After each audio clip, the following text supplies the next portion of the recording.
In the first video of my course, I want to inspire you to study Evans Gambit thoroughly, and I want to demonstrate you 3 different games which, from my point of view, illustrates the typical way of playing Evans Gambit for white.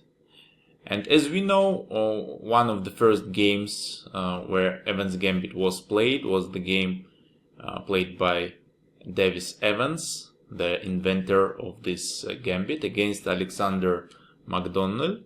So we start with this game. White played e4, e5, knight f3, knight c6, bishop c4, bishop c5, and b4. Black took on b4, c3, and bishop c5. As I think bishop c5 is not the most interesting move.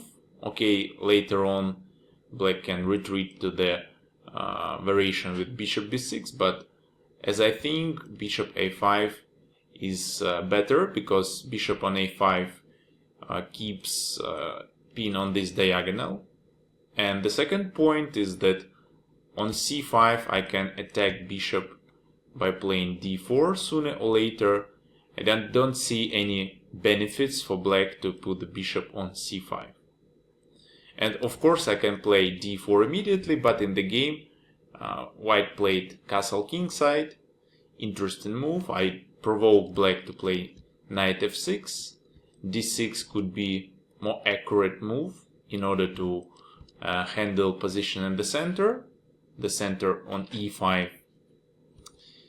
But in the game after knight f6, d4, we see that now black has some problems, and bishop d6 should be played in order to keep this pawn on e5. But McDonald played, he took on d4, c took on d4, and now we see that black has almost lost game because my control in the center is huge. And my pawns simply will push black knights away, so I don't see any way for black to protect here.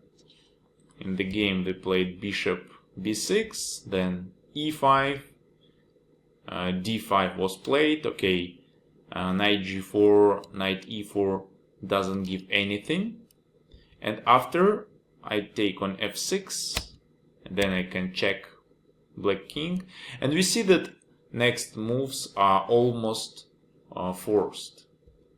Bishop a3 check, king g8, d5.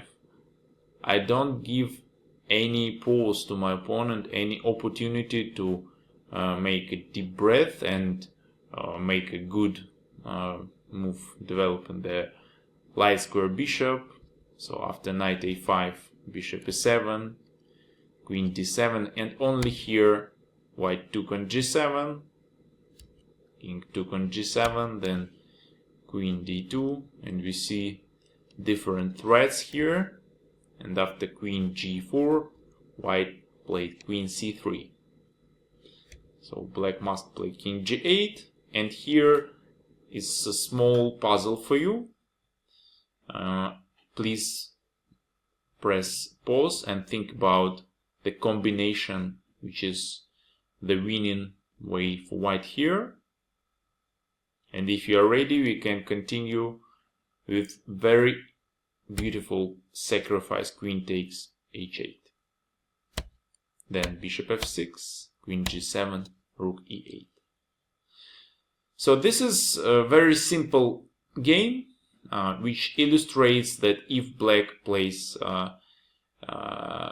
not accurate, they can meet very strong play, very strong attack by white's pieces, and that's why they should be very careful when they play black with Evans Gambit.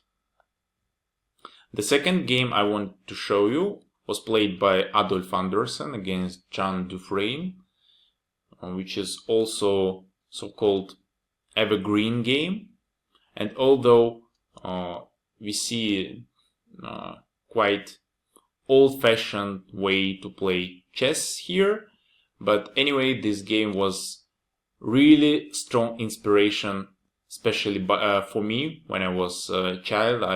When I first saw this game, it was crushing, it was amazing, and that inspired me to study chess deeply, thoroughly, and I want to show you it, so maybe it inspire you to play Evans Gambit. So we see starting position after bishop c5, b4. Black took here, c3, bishop a5, d4 was played by Anderson, e takes d4, and castle. Dufresne played d3. The idea is interesting. I don't want white let consolidate the center by this take, but I just lose tempo on this move. So nowadays bishop b6, d6 is the most principal way to play for black here. But okay, d3 was played, and I don't want to lose my time on taking this pawn. Anyway, it's already almost dead. So Anderson played queen b3, and this is my new target. I want to make push on this f7 pawn. Also, we see that knight can jump on g5. So black played queen f6 in order to protect. e5 was played, queen g6, and rook e1. We see that main problem is that I can't play d6 and I can't develop my bishop on c8, and that's why it's hard to use my rook on a8. So my pawn on e5 is a strong nail which prevents comfortable and natural development for black. Knight g7, bishop a3. I want to keep these two bishops here on these two diagonals in order to pin this knight after black castles. So Dufresne played b5. This is an interesting move, but okay, maybe not the most principal here.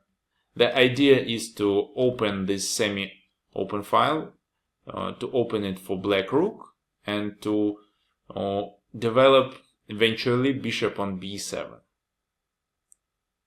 Queen took on b5, rook b8, queen a4, and bishop b6.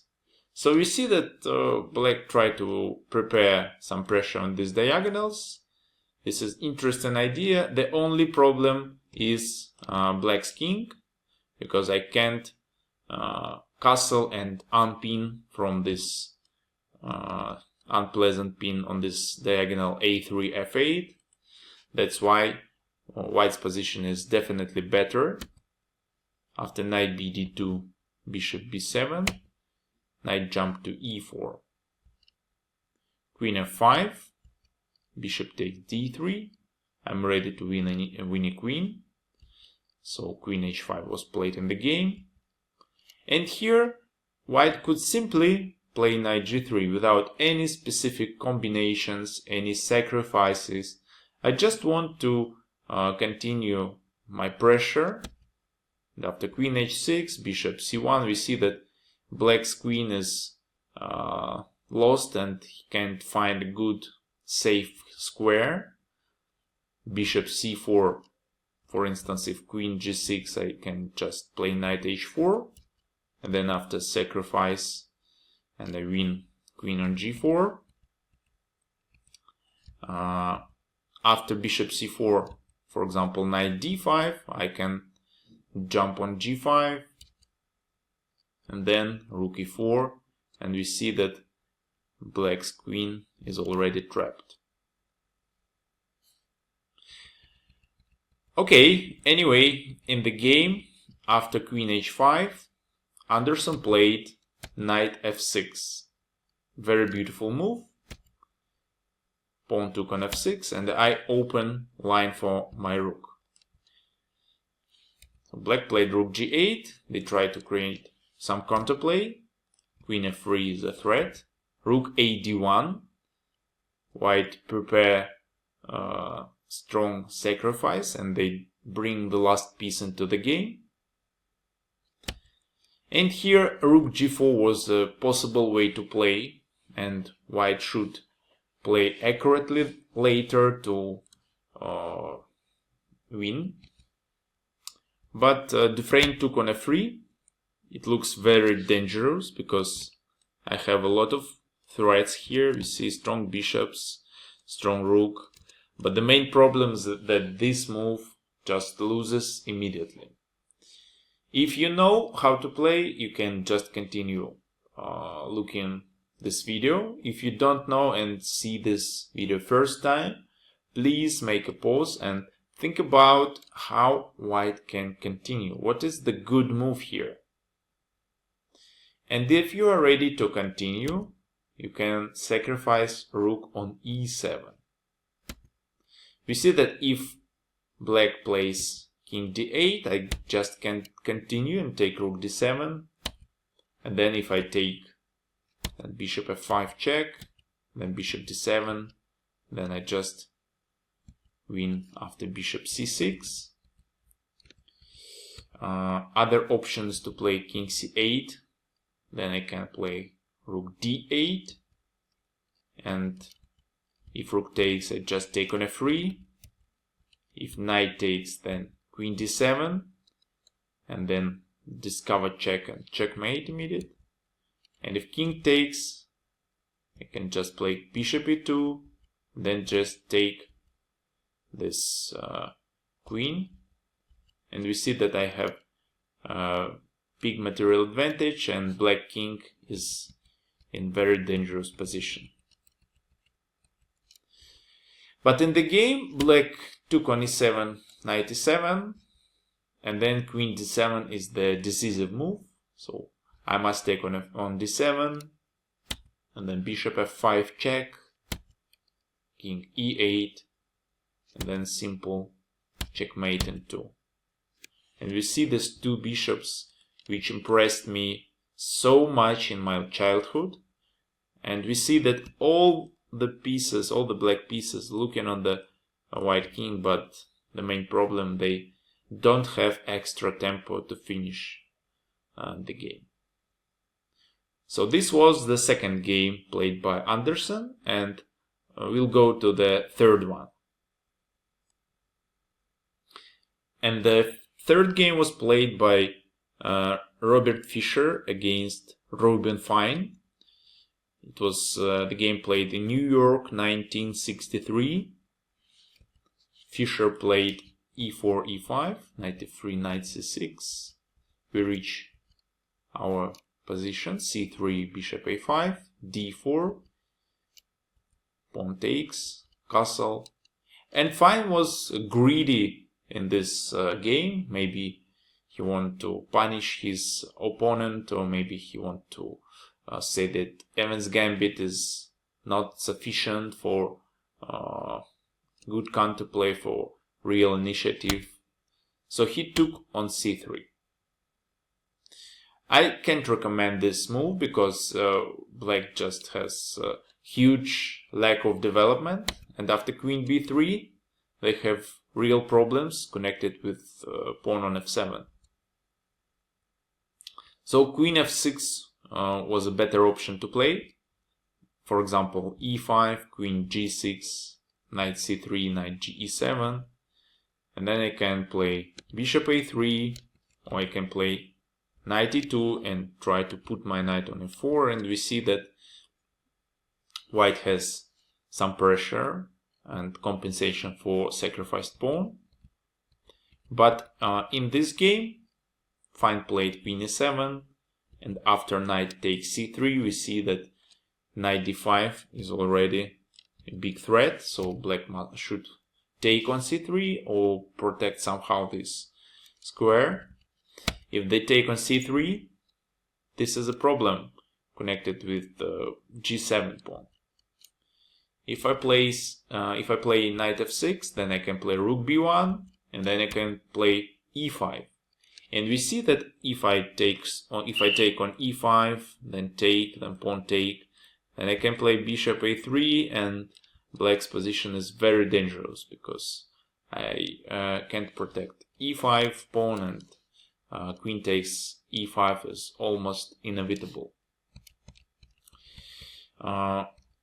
If I play, for example, f6 here, then okay, I can play bishop a3, d6, rook b1, and we see that sooner or later I will open these lines, and maybe bishop d5, rook fc1, and it's hard to say where black's king would be safe in this game. So take on c3 is a dangerous way to play. Queen b4 could be a better option, but here I can just take on f7. Of course, I should not take on g8 because queen takes on b3 and black's still in the game. But I can check him, and then knight d5, then queen takes and a takes b3, and here we see that after rook fc1, h6, I just take on c6, h take g5, knight b6, and black has real problems. They can't finish development, although it's already endgame on the chessboard. Alright, let's return to the position in the game. After queen e7, fine played knight f6, and after knight d5 we see that I can't play queen e4 because of knight g5, and white's initiative is very strong. I'm ready to take on f6 and take on f7, so black took on d5. The idea was maybe to protect because of this e1 square is covered by dark square bishop on a5, but as we'll see later, it doesn't make any sense. For example, knight d8, I just win immediately after bishop a3, and then I win this bishop on a5 by double attack. In the game, knight jumped on e5, and later, take, bishop b2, queen g5.